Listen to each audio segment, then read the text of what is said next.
you sure, babe? Cause I'll be yours, babe. Only if Hey you're guys, sure. what's up? What's up? As you can see, we are back home. I have been at my sister's house sitting. For all you guys who have been watching my other reviews and stuff, you know the background was a little bit different, but now here we are back in my sanctuary in my good old home out in the country. Okay, so I know we missed a couple of reviews. I missed Marriage Boot Camp Hip Hop Edition. So you guys, I think what I'm gonna do for that is just combine the episode 2 with the next review. And then as well, I wanted to get into an episode of Daily Squeeze about Miss Jada, because she has coined a new term, entanglement, about her situation with Mr. August Alsina and the red table talk with that whole situation with Will. You could tell poor old Will's feelings were hurt, man. You could just tell he had been through the ringer with Jada, and I guess we can only applaud him for sticking through his woman, because that's what you're supposed to do when you were in a relationship for damn near 30 years, you know? But that's not what we're going to talk about today. Today we're going to talk about Love and Marriage Huntsville, because the new season has started. I guess they kind of coined it like a Melody's delivery special. I don't know if it's supposed to be a part of the season, but they just said Melody's special delivery part 1. So I guess we'll just, you know, go along with that. But real quick, I just want to say, you guys, if you have who are any other like YouTubers out there, like, am I crazy, or does it seem like the revenue is just plummeting? Like, something is going on with the YouTube algorithm here, and I ain't liking it. So all of you guys, you know, who rock with me, really support me, just watch those ads, you know, help your girl out. Everything's really appreciated. Just if you rock with your girl like you say you do, watch those ads, please, please, please, okay? But nonetheless, let's go into the episode talking about Melody, Martell, Holts, you know, because they finally decided they was going to stick together and stuff. So we open up the episode with them doing a pregnancy photo shoot, right? So Melody is, you know, doing this whole little monologue,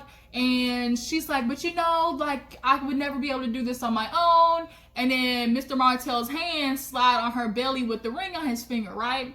And it's like, we all knew they weren't gonna split. Like, Melody, you know, was saying that she was gonna divorce him through the reunion and at the end of the last season. And it's like, okay, we kind of believed her, but it's like, you're pregnant. Then she found out she was pregnant, and there's no way in hell a woman typically is going to leave a marriage, no matter how bad it is, because they don't want to go through that pregnancy alone. So they're going through the whole photo shoot and stuff like that. She's talking to the sister. I think, is that Martell's like sister or cousin like that does her hair? And she was like, girl, I told you wasn't gonna leave him. She was like, and they do the playback, and she was like, girl, don't come back to me with hickeys on your neck. Yeah, everybody coined it. Even Melly was like, oh, for all you who said it, you know, I didn't even know. I guess you're a sidekick and stuff like that. She was joking. So in the midst of that, Martell is talking to the photographer, and he's trying to get the deets on, you know, the mistress, because all the information is out there. He's talking about, oh, you know, that she's saying this and that, and they're dropping information. And Martell at this point is like, you know, I'm over that. I'm done messing with her. I'm not going to talk about it. Even in the confessional, when the producers asked, oh, you know, how does it make you feel when people still bring her up? And he was like, I'm not going to talk about it. Like, I'm not giving it any more airtime, which is understandable. Like, y'all are trying to move on. You're claiming that you want to be a better man for Melody and stuff like that. So, you know, I don't believe it, but we're going to give you the benefit of the doubt. So nonetheless, they take the pregnancy photo shoot. They're trying to, you know, continue to be the Holts, continue to have this family, and, you know, work on things. Melody said that, you know, for her, it's just important because she's having this baby. She wants to be there for her kids. She wants them to have this family front. And as much as a lot of people want to dog Melody for going back to Martell, half you bitches do it. Like, y'all out there judging her for doing the same things that y'all hoes out here be doing. So, I mean, yes, is it crazy? Personally, I couldn't do it. And it's just because I am just super sensitive to marriages sticking together just for the hell of saying we're married and we're gonna rock with each other even through disrespectfulness. Like, there's a difference between, you know, for better or worse, but when worse is because somebody continues to disrespect you and not take the vows seriously that they said on their wedding day, like, that's something different to me. And I just am not going to sit there and suffer with you to get it right. Like, I shouldn't have to wait for you to get it together when you made that promise when we got married that you were already going to have it. Like, I just can't. I can't do it. I can't. And this notion of staying together for your kids, like, it's BS to me too. Like, is much more damaging to kids to watch their parents be miserable and in a marriage that is loveless, not necessarily loveless, but it's like full of disrespect. You're watching your parents fight all the time. They're arguing with each other. Like, that is very detrimental to kids. So I'm just hoping and praying like they don't end up witnessing that. So moving on, we see a little scene where Melody's talking to her brother, like half brother. He is her dad's, the dad had him with another woman that he was married to. I guess he didn't marry Melody's mom, but nonetheless, she said they're the closest out of all of the siblings. And he's kind of talking to her about how, you know, he had to confront Martell about doing his sister dirty. Understandable. But he's like, sometimes, you know, I be feeling like I'm a punk because he's a teacher and he has high school students coming up to him saying, man, oh my gosh, hey, Melody, your sister, I would whoop Martell's ass. Like, how you gonna let him do your sister like that? So he was just joking with Melody, like, dang, sometimes I feel like I'm a punk. Like, now, hold on. Am I getting the vibe like, is Melody's brother, you know, like, you know, little sugar in his tank? Like, I don't want to judge, you know, it's no problem or nothing. You know, you just can never tell. Sometimes somebody might give off that vibe and it's just because their body build, you know, or just the way they carry themselves. But nonetheless, they're talking about her dad or their dad and how she, you know, has kind of an off and on relationship with him. They'll talk and then kind of go, they went a year without talking, and I know a lot of that probably has a lot to do with Melody being busy with her kids and stuff like that. When you're super busy, sometimes you just forget to contact the person, but it's a conscious effort if you want a relationship with somebody to, you don't make that call, always ask about them and stuff like that. And I also think too, most of these people's parents always wait on the child to make the first move. And I don't like that part. It's like, as the adult, as the parent, like, if you want a relationship with your child, you're going to have to make the energy to do that. And she's inviting him to the baby shower and hoping he shows up. But we'll see later on in the episode that didn't happen. So then we go to see where there's a little thing where Melody, you know, they get the ultrasound. She does like a little 40 thing. And all they keep talking about is, oh, how, you know, the mom was like super proud that they're working on things and she seems more happy and yada yada. So then we see a scene where Martell and Sadark, we all remember Sadark from, I think we first met them in the cabin last season. Well, he is talking to Martell, helping him with the baby crib and stuff like that, asking, you know, how are things with him and Melody doing? They seem a lot happier. And Martell, of course, is like, yeah, we're working on things. Of course, we have our little bumps in the road. You know, she talks about how she can't stand him some days. She wants to slap him in the face and she kills him. And Martell was like, yeah, you definitely do it. But I mean, what else to expect? You literally embarrassed this woman on national television. Not only did you embarrass her, but you did it multiple times and then claimed you're going to do better and then still didn't. Like, it was a shit show, Martell. All because you couldn't keep your peen in your pants. So nonetheless, Sadark is talking to him about how, you know, I'm in a couple of groups, you know, and Martell is like, oh damn, they be tearing me up in the groups. Like, what are they saying? And they were bringing up the fact that apparently this woman, now I got it mixed up. When the way I heard it the first time, I thought it was Melody's car that got messed up, and Martell was saying it was the side chick that messed up Melody's car. But in actuality, after watching it a second time, I guess it was the side chick's car that got messed up, her little BMW or whatever that Martell purchased for her. Apparently that car got like broken windshield, or somebody vandalized it, spray painted, all that type of stuff. And Martell is still trying to call this woman a peasant. I don't like that. You called her a peasant in this like little therapy scene last season, and the therapist had to check you, and it's like, well, if she's a peasant, then what are you? What are you, firstly, because you're messing with her, and then secondly, she wasn't a peasant when you were fucking her, so no, like, you don't get to do that. But he's like, oh, you know, I'm standing beside my woman, that's my wife, you know, that's why I'm never gonna let a woman, you know, disrespect my woman. And it's like, but you're disrespecting her, my nigga, so miss me with that. But yeah, so Martell's basically like, you know, I'm over and done with it. It's completely over. But then we get a little side tea in Sadarik's confessional, because he admits that, oh, you know, I kind of knew about the girl. I didn't know about the girl until the whole world found out. He's claiming that he didn't know who she was until it came out, like, and everybody else found out. But apparently they had been going to this diner and eating there, and old girl was working there and was the waitress. Now he's claiming that he had no idea that this was the girl that Martell was messing with, but I just be confused. Like, do I really want to believe that? I kind of want to give Sadark the benefit of the doubt just because, you know, we don't really give that. He doesn't really give that, like, fuckboy vibe. Like, Sadark doesn't really give that. But he just looks like the dude also to, like, it ain't none of my business. It ain't none of my business type situation. Like, I see what you're doing is wrong, but, like, I don't want to, you know, say nothing type situation. But if you knew this girl, or like if she was a waitress, like, were you not picking up on any vibes when y'all were sitting there having lunch with her? Like, if you were out there with Martell, like, could you tell that she was lingering when she dropped his cup off, or like when she picked up his plates to go? Like, were they staring at each other? Like, I'm just kind of feeling like there had to be some type of hints that were clearly out there for people to see, like for you to pick up, for your homeboys to pick up. Plus, Martell is the bragging type. Martell, if he's gonna have a woman on the side and she's in love with him and he has her doing all this stuff, he looks like the type to brag about it. And I mean, kind of low key, he probably did with Marceau, but it bit him in the ass when Marceau turned on him. I won't say turned on him, but kind of made a joke about the whole phone situation. But we'll get into that later.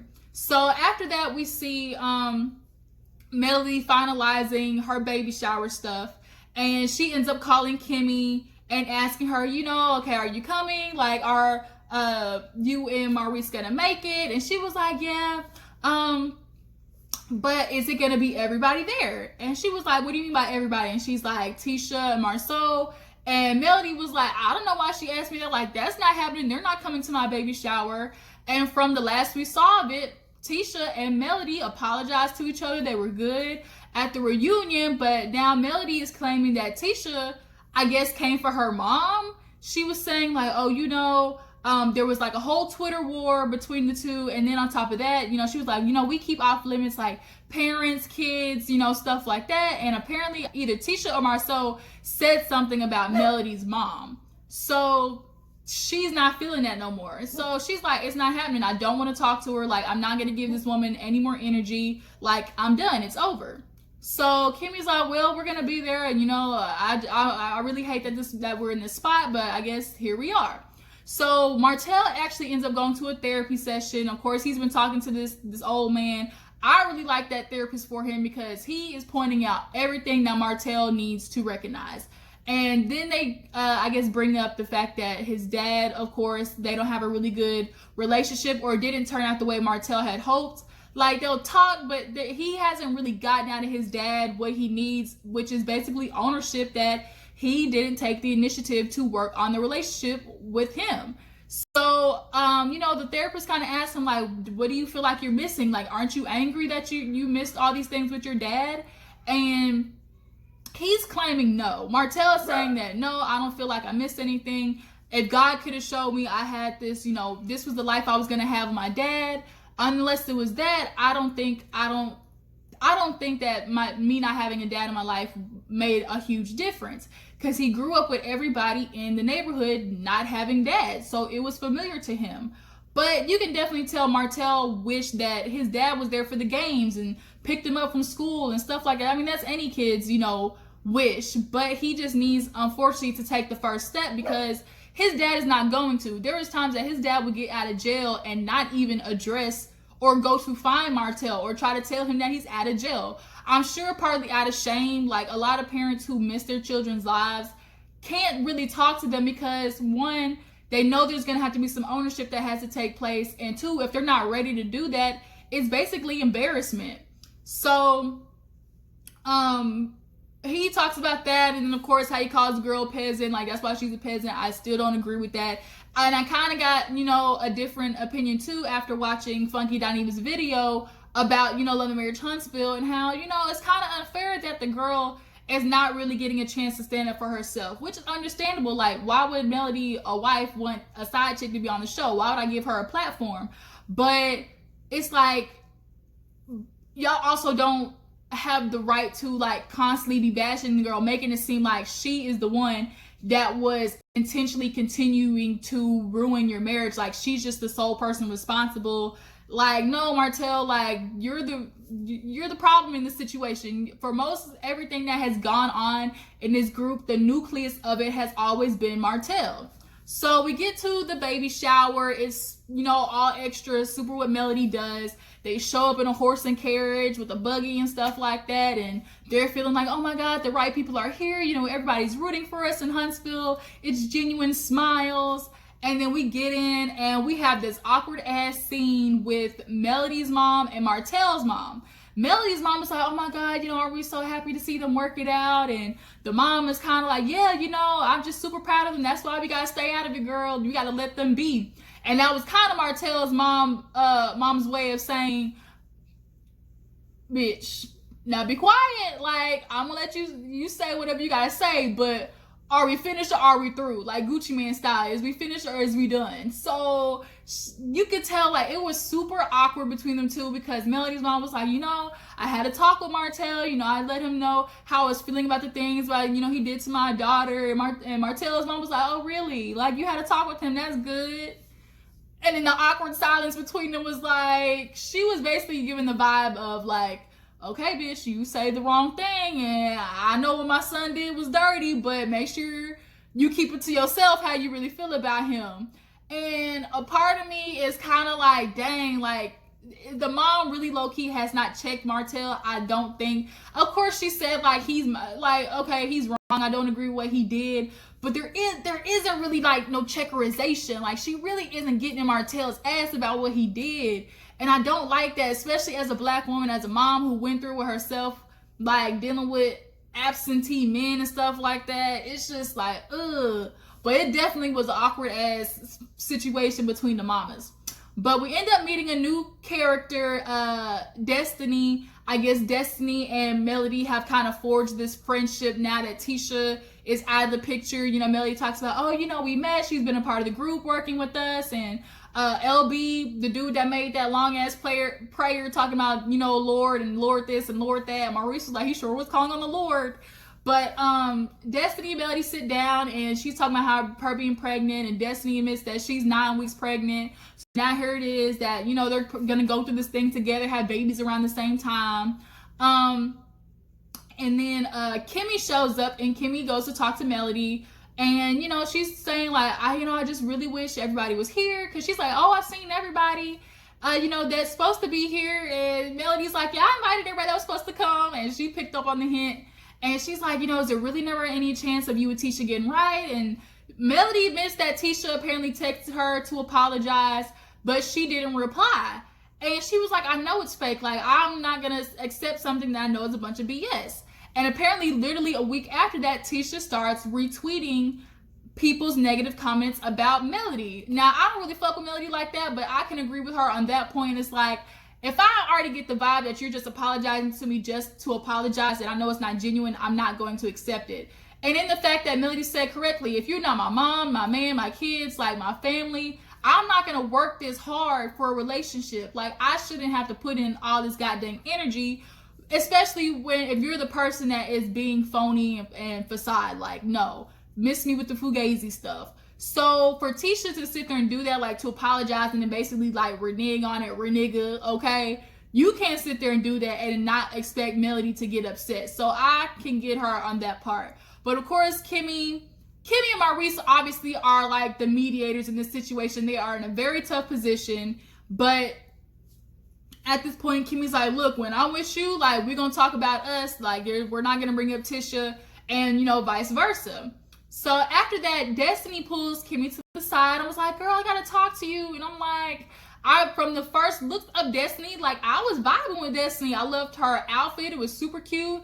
You know, super cute girl. Her and LB look like they're going to be kind of a good addition. But then shit went left, and I just don't think I can mess with Destiny, at least from the start of how she tried to come into this season.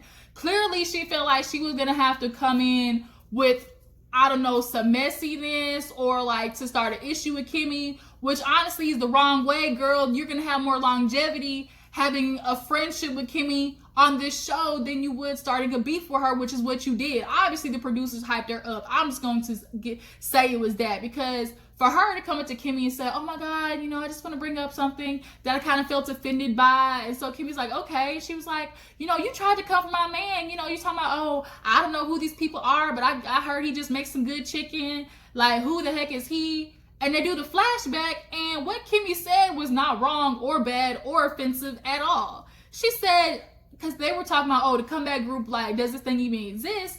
And she is sitting here talking about, oh, I mean, like, that was super offensive what you said. I felt like you were coming for my man. But in the flashback, all Kimmi said was like, who are these people? Like, I don't know them. I mean, I've heard of them, but all I know is this man makes good chicken. Like, what about that was bad? I don't know your ass. I'm sorry. I don't get like what you're mad about. Like, if I don't know you, I don't know you. And so that's what Kimmi said. Kimmi was like, girl, sometimes I might think I'm funny, but at the end of the day, bitch, I don't know you. And so now Destiny's kind of looking like slow, because now she's kind of realizing, like, do I really have a right to have an issue? But obviously it seems like Destiny is trying to come in a little too hot. Like, she's trying to start a beef, I guess, necessarily, so that can kind of be her entrance to the show. But then she ends up making it 10 times worse by going up there and making a speech for Melody, and then saying, oh, because they were doing a little competition, like little baby shower game, and the winner gets a free meal at the chicken place. So she was like, oh, yeah, you get a free meal, with some good chicken, Kimmi, a little something back there. Oh, you tried to cover my man, boo, it's okay. In front of everybody. First of all, bitch, don't try to play me. Secondly, you're going to do it in front of everybody. You're liable to get your ass whooped off and on these cameras, okay? But Kimmy's face kind of said it all, like, word? Like, this is what we doing? Like, Kimmi was kind of like, oh, okay, you're going to be one of those bitches. Okay. So then at the end, we see Maurice end up talking to Martell. Maurice is in a really hard position between choosing his brother, not necessarily choosing, but Martell is always going to feel like necessarily Maurice is not calling his brother out. Now, do I think Maurice knows about Marceau's transgressions? Abso-freaking-lutely. But he is his brother. I'm sure he's probably checked him off camera or something like that. But apparently there has been a big group text that ended up in Martell being slick at the lips, and Marcel's like, oh, Marcel loves to talk about, receipts and stuff. So I sent him one talking about Tisha got a tummy tuck and a butt lift, and your ass still wasn't satisfied. Firstly, Tisha, whoever did your butt lift did, really good, because I didn't know it was fake. It still looked real. But for him to say that was just super messy. Like, he's being so petty, like petty boots. And it's just foul. And so Maurice is kind of like, you have decided that you're going to keep this going. Well, if he does it, I think Martell is not going to be satisfied until Marceau's shit comes out and basically the heat can come off of him. Martell is still salty about the fact that he got caught, and Marceau is still basically living in the shadows with his, infidelities. And he's not liking that at all. Martell does not want to be the only, dirtbag fuckboy on TV. He's ready for Marceau to basically get the lashings that he's getting, and he's going to keep pushing until that happens. Watch. But apparently from the preview, they're going to come to blows. Marceau claimed that Martell, tried to fight him or something like that. But Maurice is like, I'm trying to stop it from getting to a point of no return. And I can respect that. Like, y'all all were business partners, friends. Are we really going to let it get that bad? And so he's like, you're a runaway train right now. It's like, you just can't help yourself. And Martell's like, I don't know, I'm having a pretty good time if you ask me. And Maurice just kind of looked at him like, word? Like, my nigga, come on now. Like, you really going to go that far? And then that's where the episode ended. So for the first episode, it was pretty good. It looks like this season's going to be super duper intense. So definitely going to be here to review it. Y'all drop down in the comments. Tell me what you thought about this first episode. How do you guys feel about Destiny being, a new addition to the show? Do you feel like she had a valid reason to be mad at Kimmi? As far as Sadaric, do y'all believe that he had no idea that the waitress was Martell's, little side piece, his little Ace Boon Coon in the corner, his little Waffle House chick? Who knows? I don't know if I believe Sadaric, but y'all tell me down in the comments if y'all do or not. So we will be back for another episode of Daily Squeeze to talk about Jada, and hopefully next week too we will be adding Love After Lockup to the review roster, you guys. So appreciate you for tuning in. Make sure before you go to like this video, subscribe to my channel, and I will check all you later. Deuces.